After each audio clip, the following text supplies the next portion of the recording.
Okay, this is 5.1a. We are going to be looking into the Titanic tragedy. Not, uh, not a happy tale. You know, it was a terrible tragedy and a much worse movie.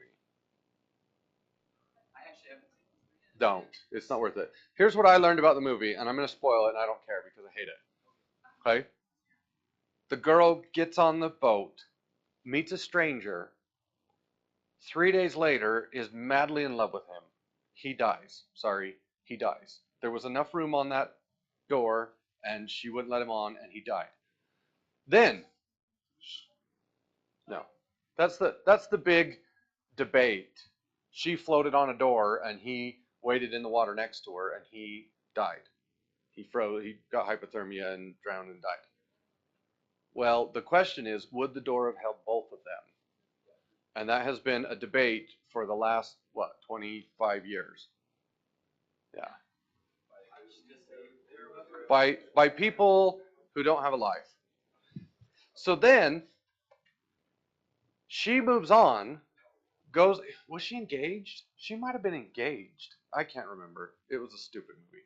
And she goes on to America, marries a man, has children, has grandchildren, and then at the the old lady is kind of at the beginning and the end of the movie, and she dies on a boat when they go to find the Titanic.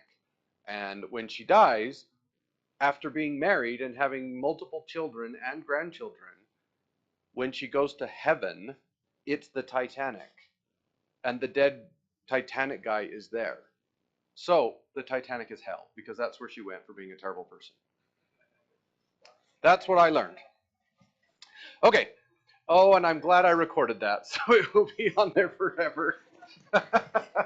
Sorry, people in the future who have to listen to that. All right. The RMS Titanic had 2,224 people on board, including children, yet there was lifeboat space only for 1,178. Literally, only half the people could have fit on a lifeboat. But various factors on that fateful day also made it so many lifeboats were not full when they were launched. So, a lifeboat holds 75, 90 people. They'd fill them up halfway and send them on their way. Okay? We will be studying the incident to see if gender and social status affected the chance that a person had to survive the sinking. So in 5.1 in the Zai book, you guys looked at association, also known as correlation. Okay, do two things tend to occur in a similar fashion? And then we're going to talk about causation. Just because things are correlated does not mean that A caused B. So in this first table, there's a note under the table. In addition to the adults, there were 109 children, undifferentiated by gender. 56 of them died and 33 survived. We're not going to include them because we don't like children. And apparently they didn't care much about children either because they didn't bother to say if it was a male child or a female child. So we're only dealing with whatever 425 plus 1690 is. So this is just the adults. Now, 3 different tickets were sold on the boat. First class tickets, those went to people who were quite wealthy. In fact, the world's wealthiest man, John Jacob Astor, was on the boat. He didn't make it. Sad. Don't cry. It's okay. It's been a long time. We can joke about it now. Second class tickets were less expensive, and they provided rooms that were smaller. And then third class tickets were the majority of the tickets. And then the crew. And if you look there, the number of people that served on the boat was huge. Huge. Somebody had to shovel that coal, right? And then we're going to differentiate them between who was lost and who was saved. So if you look at these tables, the data is sort of here, and everything outside of that is just a total. Okay? Now, in the Zai book, it asked, does it make sense to compare the number from one group to the number in another. For instance, if I said, oh, 3 crew members who are women died, and 4 first-class women died, so should I compare the 3 to the 4? No, that doesn't make much sense. Why not? Why does comparing this as a number to this as a number not really make very much sense in this case? Because the proportions are way different. There were 144 women who were first class, and there were 23 crew members who were women and first class.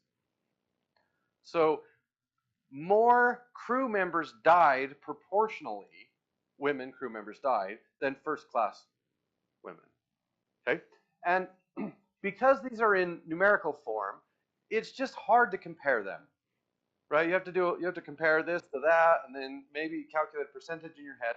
So we're going to rewrite this entire list, and we're going to do percentages.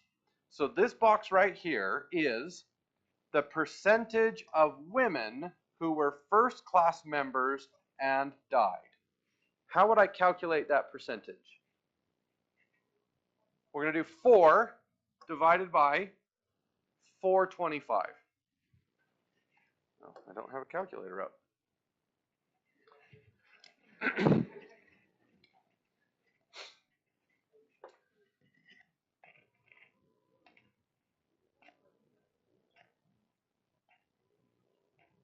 So 4 divided by 425. So this right here is 0.9%. 0.9%. 0.9%. What does that mean? Well, about 1% of all women who died were first class passengers. So there's a lot going in there. They were women, they died, and they were first class. Okay? Oh, sorry. So, what does it always ask in the Zai book? What are our observational units here? Well, in this case it's women, but overall, for the whole boat, we're studying people. What are the variables? Died or not, and what ticket they had. First, second, third, or being on the crew. Okay, so I don't need you to do anything. You need to fill out this and that, and then you're going to combine all the men and women together, and this one needs to have numbers. Oh, that used to mean numbers, by the way. And then this one is going to be the same information that contains percentages. Does that make sense? So you take the women number and the male number, add them together, fill out this using numbers, and then do division to calculate the percentages. I'm going to pause the video. When everybody's done with that, then we'll move on to the next page. Go. Now for the next part. So on the next page are some frequency graphs and some percentage graphs for both women, men, percentages, frequencies, and then the total. I'm going to put the actual values up because it's going to be a pain to have to flip back and forth. Or if you want, you can tear off that back page. It's kind of a mess. So I'll just scroll down so that you can see the board, and then you can have all those answers. And make sure you check your answers against these, because if they're wrong, then you're going to run into some problems. So to draw your histograms, you're going to use this information. All right? It was there the whole time, right under your nose. Okay, I'll pause the video, and I'll be back in a few minutes.